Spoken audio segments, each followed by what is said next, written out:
Hi, this is Keith Davidson at Albertson and Davidson, and in this video I want to discuss step-parents. And I don't mean to disparage step-parents. There's a lot of very good step-parent and step-children relationships out there, but there's also some bad ones. And a lot of times we're asked, can my stepmom or stepdad, can they change the estate plan after my parent dies? So typically in this scenario, maybe you have a father who married somebody new, and that's your stepmom. And then your father passes away, and you always thought you had a good relationship with your stepmom, but after your dad passes, things start to get a little strained and awkward.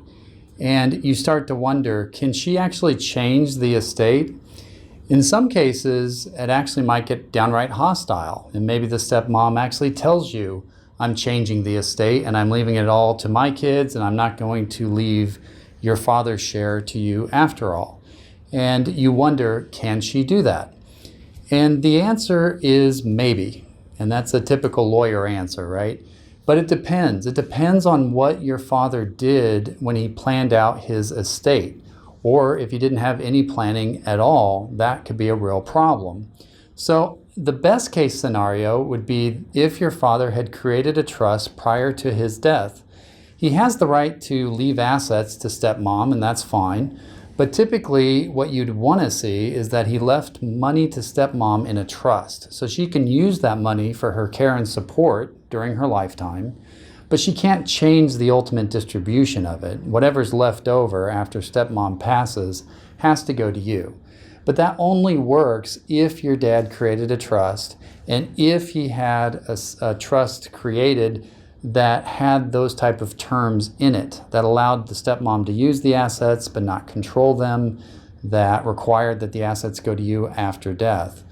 If your father didn't do that, then you probably are not going to be entitled to his share of the estate. And so what happens a lot of times is either your father leaves everything to the stepmom, in which case she can do whatever she wants after your father dies and she can cut you out, or he just doesn't plan at all and things just pass to the stepmom because it's in joint tenancy, or she's the beneficiary on life insurance, or whatever the case may be. So when these things are not planned out, and if the assets actually pass to stepmom after your father passes away, then you're really in trouble because the stepmom can do whatever she likes. She becomes the owner of those assets, and she can do whatever she wants with them as the owner.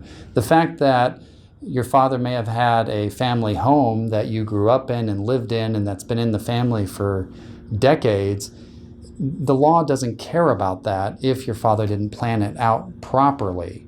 And so that's really the big question. So anytime somebody approaches us and says, can stepmom change the estate after my father passes away, the first question we're going to have is, well, what did your dad have in place? Did he have a trust? Did he have a will? Did he have something that we can look at to see if you as a child have any rights to any of those assets?